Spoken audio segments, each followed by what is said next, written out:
E aí, Marvado, beleza?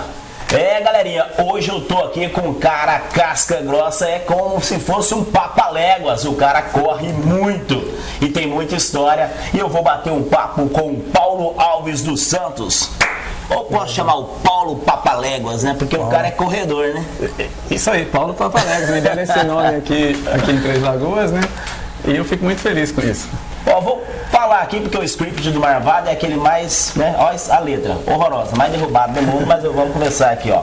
Paulo Alves dos Santos, de Parapuã, interior de São Paulo, nasceu no dia 15 de 3 de 1977, né? 42 anos como Marvadinho aqui, tem 24 anos de carreira profissional.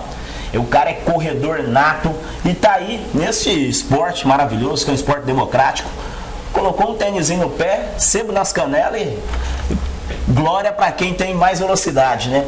O cara, o currículo dele tem 5 pódios na volta internacional da Pampulha em BH, em Belo Horizonte. Tem 2 pódios aí na meia maratona internacional do Rio de Janeiro. Ficou em 3º lugar já na São Silvestre em 2006, uma das provas mais tradicionais do mundo, né? No Brasil, na minha opinião, a mais tradicional, a tão famosa São Silvestre. 3º lugar, né, nesta prova, e também ficou em 1º lugar na meia maratona lá no Japão, na terra, ó, do sol nascente, da japonesada, rapaz. Ficou aí, ele tem, ó, a 6ª melhor marca de todos os tempos nos 10 mil metros, né, aqui no Brasil, com 28 segundos e 12 centésimos. Já correu aí a 13 países, o cara conhece praticamente o mundo, né? E é patrocinado pelo Barato Total, do meu amigo Ed Carlo, e também da Construserve, tem um patrocínio. O cara vem aqui sempre em Três Lagoas, vem para correr, tem mais uma corrida agora da primavera, sempre papou tudo, hein, Paulo? Como é que vai ser agora a próxima corrida? Vamos bater um papo, contar um pouco dessa história como corredor e aonde surgiu. Vou começar a correr, vou ser um Papaléguas. Prazer ter você no Miguel. Olha, é um prazer estar falando aqui com você, né? Para o site O Marvado, né? E a corrida surgiu assim na infância mesmo. Meu irmão foi pro quartel militar, né? E aí chegou em casa e começou a me colocar para correr em volta do quarteirão ali, final de semana. E colocava eu para fazer 10 voltas no quarteirão, quando criança, ali, 9, 10 anos de idade. E aí eu peguei gosto pela coisa, né? E aí sem aquela parte técnica ainda, assim que eu tenho hoje, nessa época não tinha ainda. Mas eu fui seguindo, todo mundo falava que eu tinha talento para competir, que eu ia ser um grande atleta, que eu ia poder destacar nacionalmente, e assim eu segui em frente.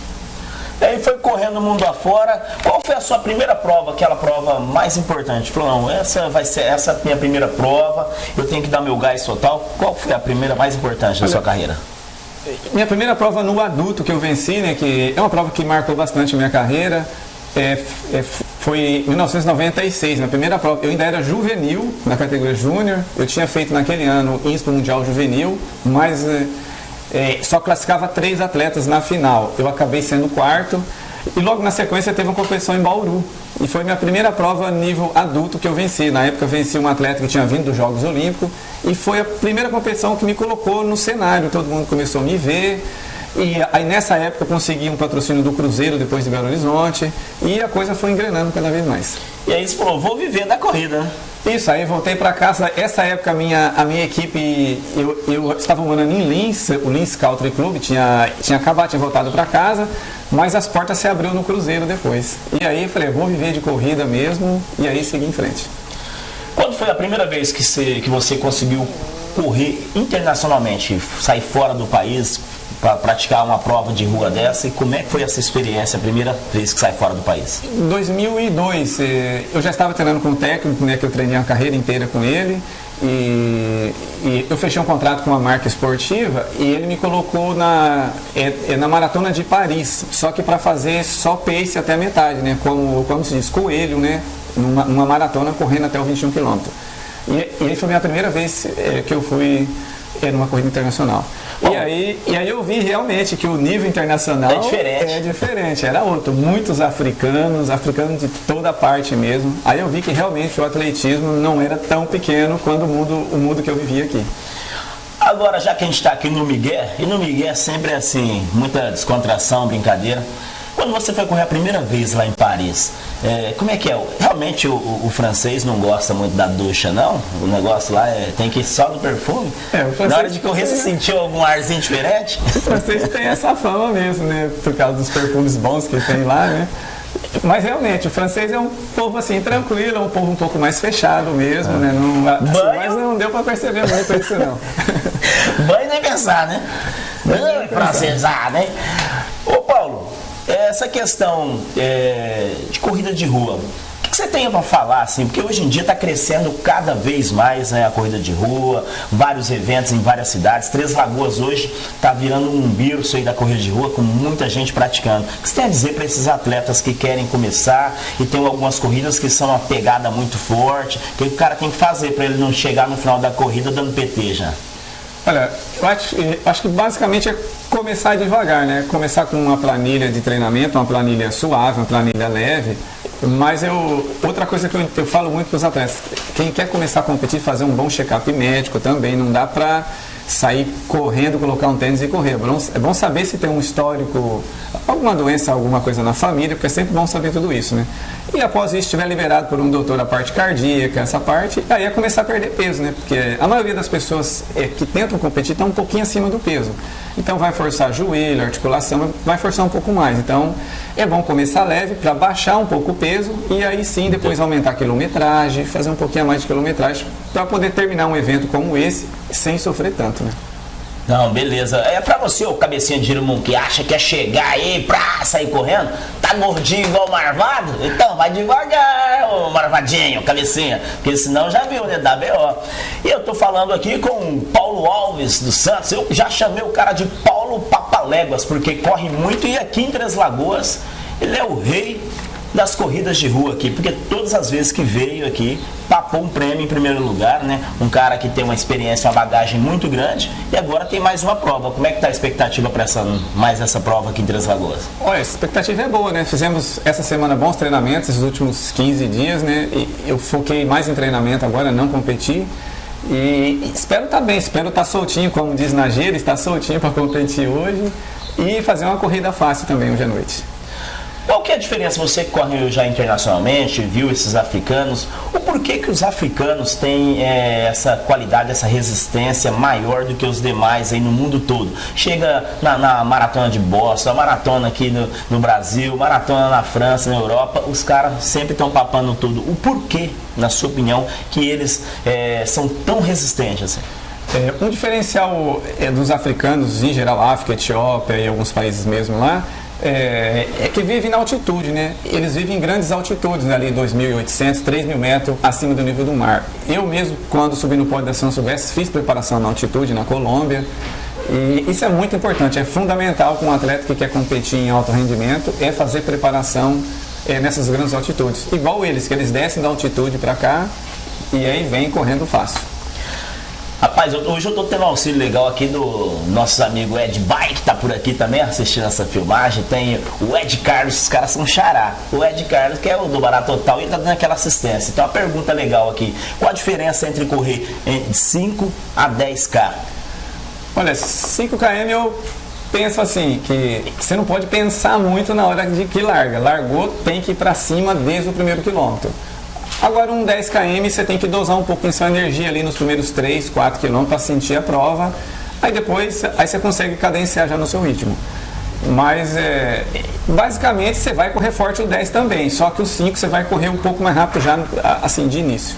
Já sai sebo nas canelas e vamos pra cima. Uma curiosidade legal. Quando uma meia maratona, ela é 21. Né? 21, porque a maratona é 42. Tem um esquema, você treina um esquema tático da corrida antes para poder conseguir pegar pódio? Qual que é a jogada que o cara faz uma meia maratona e uma maratona? Para uma corrida curta, por exemplo, 5 e 10, você faz menos volume de treino intenso, só que esses treinos são mais intensos. Agora, para um 21 para maratona, é mais treinamento de ritmo. É forte, mas não igual assim para 5 e 10. Então, o 5 e o 10 dá para fazer perto a seu treinamento um do outro. Agora, de uma meia e uma maratona, não. Já muda completamente o treinamento, com mais volume de treino, mais longão. Por exemplo, a gente faz uma sessão de intervalado por uns 5 ou para 10 km, você vai fazer 8 km de intervalado, de 6 a 8. E para um 21 e para uma maratona, você vai para 15 km de intervalado. Então vai diferenciar bastante isso. Mais uma questão para o pessoal entender. Tem as corridas de rua e tem aquelas corridas de 100, 200, 400 metros com explosão e força, né?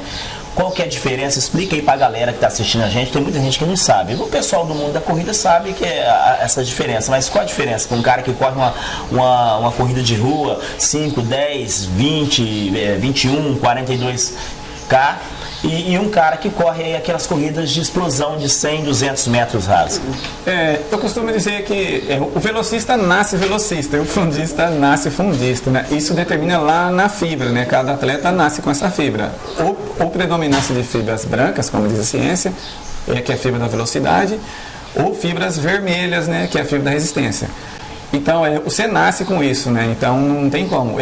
Eu, por exemplo, o máximo que eu fiz num 100 metros, eu fiz 12 alto num 100 metros. Isso para um velocista não é nada. Um velocista nato, ele faz 11 já, assim, sem treinar. De primeira faz 11. E eu jamais conseguiria fazer 11. Isso mostra que eu seria por exemplo, um bom meio fundista. Mas a partir daí não, até meio fundo, que seria 1.500, eu assim, mais jovem, eu conseguiria correr bem. Só que a partir daí não. Porque eu percebo o seguinte, o biotipo de um cara que corre as corridas de rua, essas maratonas, eu já, marvadamente falando, é tudo misto de grilo, magrelinho, ó, soltinho. E você vai ver aqueles caras de 100, 200 metros, os caras parecem o Mike Tyson, tudo forte, bombado. Esse é um cara leigo como eu, que é o primeiro detalhe que a gente repara, né? Isso vem também no trabalho de força, né? O velocista faz muito trabalho de força para explosão muscular, então vai ganhar massa. Já o fundista faz muito volume de treino, que você vai secar a musculatura. Então você faz trabalho de força em algumas épocas, né? O fundo igual eu, só que só por um mês ou um mês e meio durante o ano. E aí depois você faz muito volume de treinamento. O volume que eu digo é 160 km numa semana.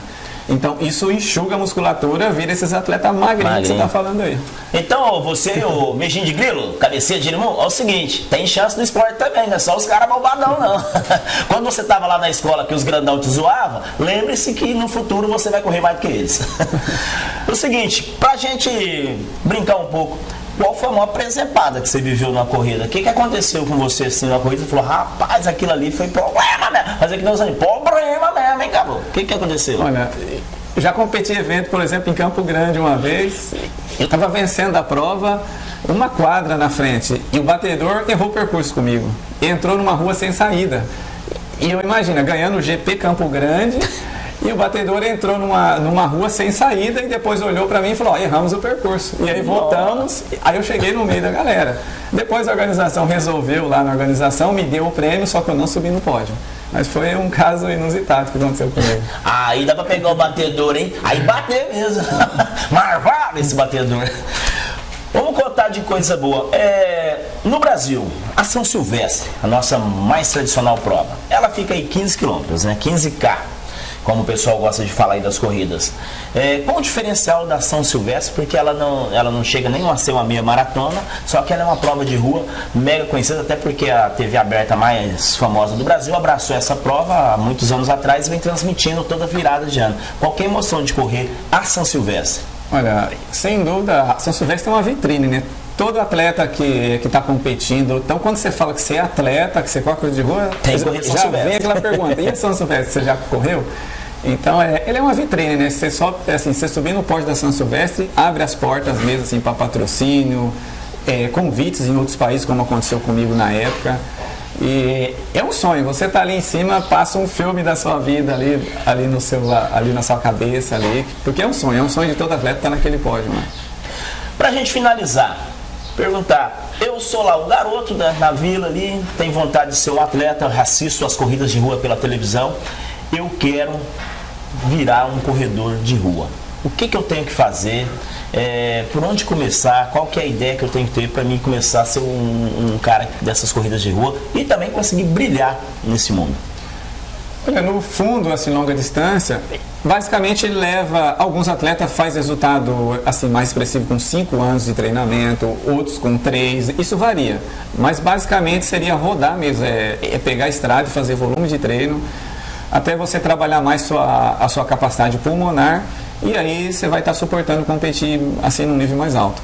E com uma boa planilha também, boa dedicação, muita dedicação, porque o esporte, atletismo, corrida de rua, tem que amar, não é só gostar, tem que amar o atletismo mesmo e sair de casa, pôr tênis para treinar, faça sol, faça chuva e tá ali, batalhando todos os dias. Tem alguma dica em relação à principal ferramenta do corredor de rua, é o tênis? Tem alguma dica? Que estilo de tênis o cara tem que começar? O que ele tem que pensar nisso? Até para questão de impacto, né? Diminuir o impacto em todas as articulações? Questão de impacto, eu sempre dou esse conselho. Use tênis o mais alto possível para impacto, já para prevenir, porque a lesão do fundista é sempre lesão de impacto, né? Que pode ser uma fascite plantar ou essas coisas aí. Então é usar um tênis bom, mas um tênis alto. Nunca competir com aqueles tênis baixinhos, ficar usando muito tênis baixinho. Só para competir, se usar. Mas assim, o dia a dia do treinamento, que vai ter a carga toda, usar um material mais alto mesmo. Aí você vai ter longevidade no esporte. Então a dica tá dada. Ô cabecinha de Jerimum, sebo nas canelas, porque eu tô do lado do Rei de Três Lagoas. E lembrando, mandando sempre alô para meu parceiro Ed Bike. Vamos gravar aí, o cara pedala muito, a gente vai fazer um no Miguel, né? Vai estar comigo aqui, mas eu tô pensando no Miguel diferente, vai estar pedalando, Edinho. Um grande abraço, tá aí sempre junto com a gente, é meu Ed Carlos. Paulo, a prova da primavera vai ser, né, hoje a gente está gravando, a gente vai estar editando e mandando isso aqui. E a gente deseja a você uma boa sorte, né? E a gente depois vai estar fazendo a matéria falando dessa prova, que virou o Paulo na prova da primavera. Valeu a presença daqui no Miguel. A gente agradece muito o carinho do pessoal lá do Baratotal, também do Ed Bike, que deu a força pra gente estar nessa entrevista também. Aqui, ó, vamos falar também dos patrocinadores, né? Aqui a Construserve, porque é o seguinte, quem apoia um atleta, a gente tem que dar aquela moral legal. E aqui tá a dica, ó, o Baratotal, depois ele libera aquela cerveja. O Andrezão, que é meu editor, também vai querer, hein? Alô, André, salve a sua agora, salve agora, hein? É tudo aqui no Miguel. Paulo, que a gente costuma chamar o Paulo Alves dos Santos como Paulo Papaléguas. Tamo junto no Miguel.